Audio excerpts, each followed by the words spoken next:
Richard Nixon and Donald Trump. A comparison in criminality? Unfortunately, not even close. But in this breaking story, verses 72 to 75, now we're talking 2025, the question has been going on for several months, even before the election, long before, even during Trump's first term. When will the GOP, someone, stand up? And in this breaking story, we have that answer. Because what Trump has done and is doing compared to Nixon, not even close. But the reason Nixon resigned is because his own party sat him down and said, you have to. And while we're trying to get there, we just aren't. And before I show that breaking story to you, take a quick listen to Adam Schiff. Today's witnesses represent the antidote to the collective action problem we have seen when law firms, universities, and other institutions race to the White House to cut their own deals rather than stand on principle. In this defining moment, our institutions must not grovel before power. They must not retreat. They must stand together. They must lead. Law firms, universities, public servants, Congress, each has a unique role and important role to play, because a democracy that fails to hold power to account ceases to be a democracy at all. Today, House and Senate Democrats heard from witnesses who chose to stand against Donald Trump's threats and intimidation. The message that this sent, intentionally or unintentionally, was that public officials may be prosecuted or may be protected from prosecution as long as they're politically aligned with the Trump administration. His new bill would require Congress to approve new tariffs. An identical bill has already been proposed in the Senate, where Republicans say they are feeling pressure from voters. President Trump is a little bit now he's like the pit bull that caught the car.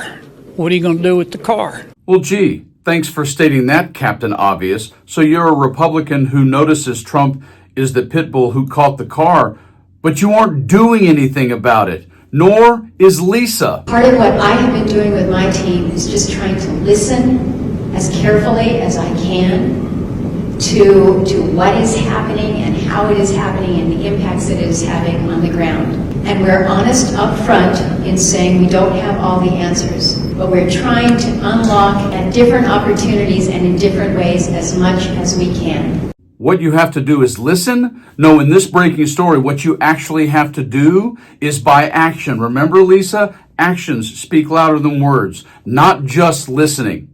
And in this breaking story, look at who, an older white male senator from, of all places, Mississippi, and a veteran, is the one person in this story who's standing up to Donald Trump. Take a listen. It seems to be working. GOP lawmaker clashing with Trump emerges as unlikely foil.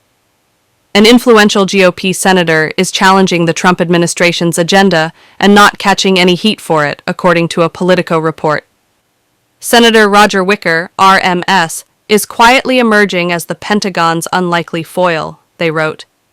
It's true, Senator Wicker has helped shepherd through some of Trump's most controversial decisions, including seeing through Pete Hegseth's confirmation and placing blame on mid-level officials for certain Pentagon policies.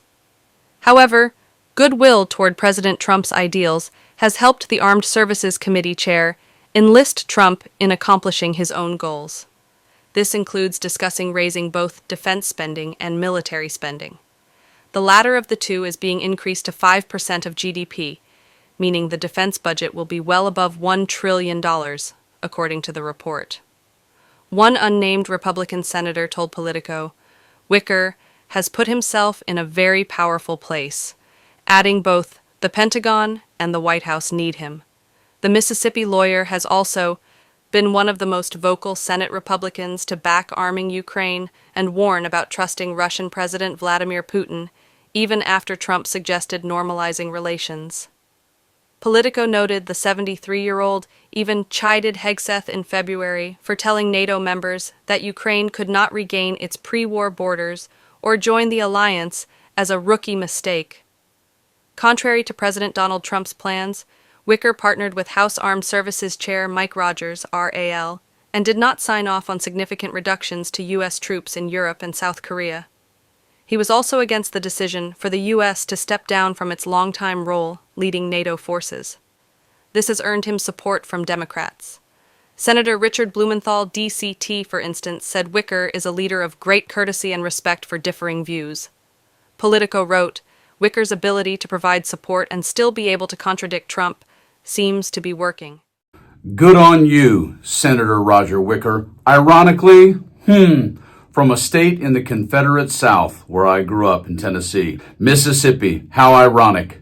And yet at the same time, it almost seems required based on MAGA, January 6th, the Capitol, and you better keep your hands off my guns because, you know, we love democracy, but we're patriots. Right.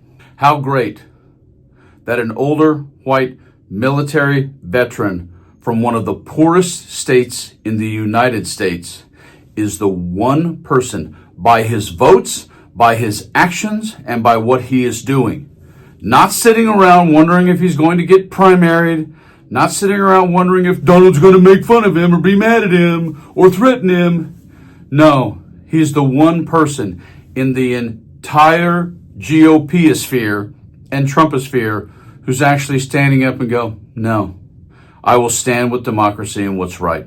Whew, I sure hope somewhere in the next 3 to 6 months, a whole bunch more people from that side of the fence decide to stand with Mr. Wicker. Good on you, man. You guys stay frosty.